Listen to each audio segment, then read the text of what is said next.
Hello বন্ধুরা, তো একটু সন্ধে হতেই আমি চলে গিয়েছিলাম মেছেদা ইস্কনের রথের মেলাতে। তো প্রথমেই আমি মহাপ্রভু জগন্নাথ দেবের দর্শন নিতে চলে যাই। দেখতে পাচ্ছ কত ভিড় হয়েছে, আর আমি প্রণামটা সেরে নিই।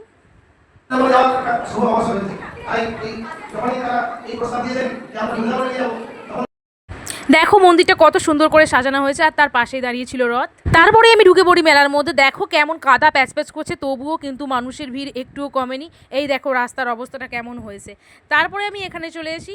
এখানে ব্যাগগুলো দেখো কত সুন্দর, লেডিস হ্যান্ড ব্যাগ, কিন্তু এর দাম ছিল ফিক্সড 100 টাকা দাম ছিল। তো তারপরেই চলে আসি এখানে মেয়েদের হাতের চুড়ি, কানের, গলার, হাতের ব্রেসলেট সব রকম ছিল।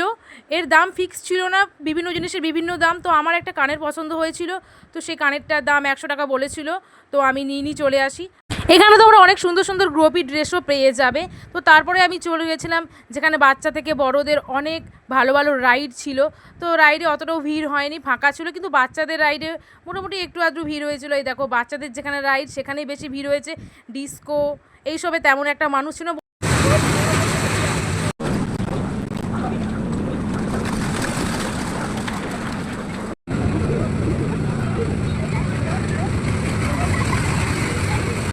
এখানে ছিল ঘর বাড়ি সাজানোর জন্য সুন্দর সুন্দর ফুল, ফুলদানির দোকান। তারপরে আরও বিভিন্ন রকম দোকান ছিল। এখানে এখানে ছিল ঠাকুর দেবতা, নানা রকম বইয়ের কালেকশান। আর এইসব দোকানে তো জানোই বাড়ির সব নিত্য প্রয়োজনীয় জিনিসপত্র ছিল। আর এখানে বাচ্চাদের খেলনা, পুতুল এইসবের দোকান আর কি ছিল। আর এখানে মেয়েদের নানা রকমের জামা, ছেলেদের জামা সব রকম ছিল, সুন্দর সুন্দর শাড়ি ছিল। এমনকি ট্যাটুরও ব্যবস্থা রয়েছে। এখানে দেখতে পাচ্ছ একটা দাদাভাই ট্যাটু করছে হাতে, কত সুন্দর। তো তারপরে বিভিন্ন রকম মিঠাইয়ের দোকান থাকবে না এটা হতেই পারে না, এমনকি নিরামিষ খাবার দোকান, নিরামিষ রেস্টুরেন্টও ছিল। এখানে মকটেল কাউন্টারও ছিল। আর আমি লাস্টে আইসক্রিম খাই এবং আর এগরোল নিয়ে বাড়ি ফিরে আসি।